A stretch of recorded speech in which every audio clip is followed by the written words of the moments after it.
Hello mga kapatid, nandito na naman po ang inyong Mommy Travelites na muli na naman makikipagkwentuhan sa inyo. So ngayon ang ating unang pag-uusapan, siyempre ang showbiz happenings. Yan, kasama din ang ating mga double cards. Okay, bago ang lahat, nais pa muna nating i-shout out ang ating mga double cards dyan at walang sawang sumusubaybay at sumusuporta sa inyong lingkod. Bago tayo magpatuloy, ay tuloy muna natin ang pag-shout out sa ating mga taga-subaybay. Yan, yung ating sister na minsan ay napaka-busy. Ina ni Johara, si Nathaniel, lalo-lalo na napakasipag na si Francis Elica Valle. Yan, hello sa inyo. Si Andoy Chacha, kumusta na? Joshua Reynard, LM, there's TV, Noemi Reyes, Sinet Santos, Elenita Yoshinaga, Ma'am Elsie, hello po sa inyo. Ma'am Vilma, Manuel Ponce, yan yung mga masisipag na lagi nakasubaybay sa atin. At yung iba naman ay next natin isa-shout out. Ngayon, tuloy natin yung ating tinatalakay tungkol sa showbiz happenings. Ngayon nakapanood uli ako dito sa mga tinatalakay ni Nanay Christy Fermin tungkol dito sa paghihiwalayan pa rin na Bea Alonzo at saka si Dom at saka yung kay Katniel. Pinagkukumpara niya. Ang ko lang na para bang masyado lang din kasi bias. Yun para sa opinion ko kasi parang sa totoo lang love niya talaga yung Katniel. Sa ng pananalita niya kasi nababasa ko din dun sa mga comment. Kino-comment din kasi ng mga nanonood kay Nanay Christy Fermin na nahahalata daw nila na hindi pantay ang pagtingin niya, na para nagiging bias siya. Meron din comment dito na talagang ayaw niya kay Dom, ganun din kay Bea. Siguro dahil pinapanood nga nila dun sa kanilang mga biruan, sa pagpapaliwanag naman dito ni Nanay Christy Fermin, hindi na naman natin may aalis sa kanya. Talagang may mga taong malapit sa kanya, syempre, kung ano man yun, syempre papanigan niya yun. Ngayon, kung tungkol dito sa hiwalayan nila na talagang may lumabas pa na sinabi ni Boy Abunda tungkol doon sa sinabi niya nung siya ay nag-fast talk na ang nag-volunteer talaga na mag-prenup ay si Dominic. And I don't think it was an issue unless na bago yung kwento. So, ibig sabihin pala, merong original na kwento tungkol doon. Kasi masyadong malaman yung sinabi ni Boy Abunda.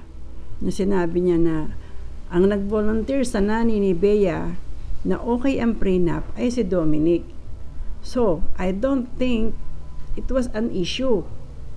Okay? So, si Dominic ngayon ang nagsabi noon dahil kumakalat nga na kaya niya lang talaga pakakasalan si Bea dahil milyonarya to si Bea. Mayaman siya. Siguro naman in 2 years nilang pagsasama ni Bea at saka ni Dominic, alam naman na siguro ni Bea kung ano yung talagang source of income ni Dominic. Let's say sabihin natin na sa pag-abroad, di naman natin alam kung solo ba ni Bea or share ba sila. Di ba sa ganyan naman pwede silang mag-advance booking para mas makatipid sila. Bagamat pareho nilang hilig ang pag-travel. At maganda yon, magandang nila yon, pinagtrabahuhan naman nila yon Ngayon, kung after 2 years ba, doon pa lang ba nila malalaman ni Bea na kung ano ang source of income or kung ano ba ang pinagkakakitaan ni Dominic. Ibig sabihin, hindi niya alam kung saan siya kumukuha ng pinagkakakitaan niya. Tapos may lumalabas nga na iba-ibang pangalan ng mga politiko. Siyempre, ito opinion ko. Siyempre, ikaw nagpapaupa ka. Halimbawa, meron kang kondo. Para wag lang siyang wala ng tao. Kasi kapag ang isang bahay, kapag walang tao, medyo mabilis siyang maluma. Alam niyo yun, yung iba nga inaanay kasi tahimik, walang gumagalaw. Ganun ang pagka yung sa mga ganyan mga kondo, kaya sila kumukuha ng kondo. Minsan, ang pagkakakitaan din nila. Kaysa naman sa kukuha sila ng kondo, naka-stack lang yun, hindi naman kumikita. O edi, na nila kung sino yung nangangailangan. Diba? Hindi yun tatalon agad tayo ito sa konklusyon. Bagamat may mga sources kayo, may reliable source kayo na sinasabi ninyo. Siyempre, ang tao nakikinig din sa sinasabi nyo na magkakaroon din kami ng sarili naming opinion. Ngayon, yung sa sinabi ni Boy Abunda, unless na bago yung kwento. So, ibig sabihin may possibility na pala na meron totoong kwento. Tapos, pinasubalian niya na unless na bago po yung kwento. So, ibig sabihin behind nun, stick yung kwento na talagang kay Dominic nang galing. Sa iba-ibang mga tabloid, sa iba-ibang ating mga showbiz marites, iba-iba sila ng opinion. So, tayo, may sarili din tayong opinion, kaya sinasabi natin yon. It was not a problem because it was not an issue. Yun ang sinabi ni Boy Abunda. To be fair kay Dominic, it was not an issue for Dom. Paulit-ulit niyang sinabi yon na hindi siya issue. Kaya lang, lumalabas nung nag-declare nga ng kanyang nagkakitaan, nagulat sila. Baka mamaya naman endorser nga lang yun.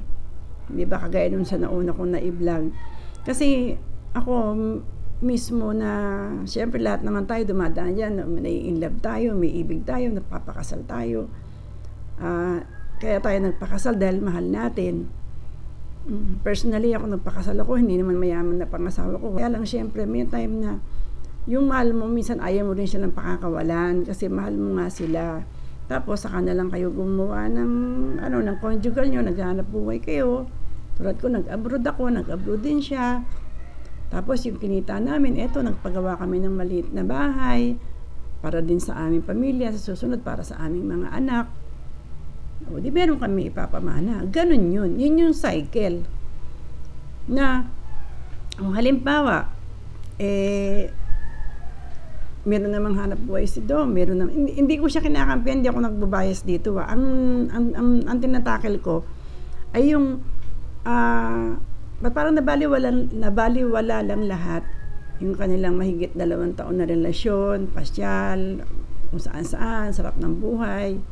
Hindi naman sa pag-aasawa puro sarap ng buhay lang, kaharapin yung lahat yan. Ngayon ganito, yung nakikita ko naman baka mas malalim yung, kaya si Bea hindi nagsasalita dahil hindi siya nagsasalita, pareho silang merong respeto sa isa't isa. Sinabi na lang na huwag niyo ibaba si Bea, pero si Bea hindi pa rin siya nagsasalita. Basta sinabi niya nung huli, na natatandaan ko, walang pangplano bago pa niya naibalik yung kanyang naalis yung kanyang engagement ring, di ba? Nasa kanila naman kasi sila pa rin ang nakakaalam kung ano yung totoo. Sila napapanood natin, concerned din tayo. Ako personally, gusto ko silang dalawa. Hindi naman ako masyadong fan nilang dalawa, pero syempre nakita naman natin na through internet, ngayon sa TV, na okay yung samahan nila. Kaso, ang mangyayari niyan, dahil nga naghiwalay sila, syempre, hindi pa mamamatay ang issue na yan dahil hindi pa nagsasalta si Bea ng tuwiran. Si Dominic pa lang, ang nagsinabi lang niya doon sa kanyang Instagram na huwag niyo siyang ibabas. Diba? Irespeto natin siya. So, ganun na lang din. Kahit sa akin, yun lang din ang aking masasabi, na irespeto natin yung dalawa dahil syempre mahaba-haba yung pinagsamahan nila. At kung yun ang mas mahirap naman yung nagpakasal na sila, tulad kina Carla and Tom, di ba? Tulad yan, nandiyan na uli si Tom sa Pilipinas. Tagal nila nag-live-in, nagpakasal sila. Di ba? Pagkatapos, after ilang months na, naghiwalay sila. Okay, sa akin, yun ang maipaglilingkod ko sa inyo ngayon muna at ito pinag-aaralan din natin na kung sino yung sa kanila nagsasabi ng totoo, bagamat una natin narinig yan kay O.G. Diaz. Boy Abunda, Christopher Min, yan yung mga kumbaga may mga sources yan. Meron silang mga yung legit, kaya lang hindi nila inaano agad. Dahil syempre ayaw din naman nilang maanuan ng fake news. Gusto nila talaga legit. Pag sinabi nilang legit is legit. Yan. Kaya sila pinapanood natin parati. So, para sa akin, ang aking opinion, maghintay lang tayo. Baka mamaya may mas malalim pa dyan. Ito lang naman tayo may gusto lang naman natin i-share sa inyo kung ano man yung ating nagiging opinion. At sa ating mga Dabber Cats, huwag kayong mag-alala. Mag-update pa rin tayo na tungkol sa mga hinahangaan natin na TVJ. Everyday manood tayo ng Itbulaga. Talagang yun ang ating, since 1979, yun naman ang ating sinusubaybayan at sinusuportahan. Sana huwag po kayong magsawa at sana lagi po kayong mag-iingat. Pero bago niyo po tapusin to, sana po kayo ay mag-like and mag-subscribe. Maraming salamat po at malaking bagay po ito para sa akin. Hello po, bye-bye. God bless for now. See you soon.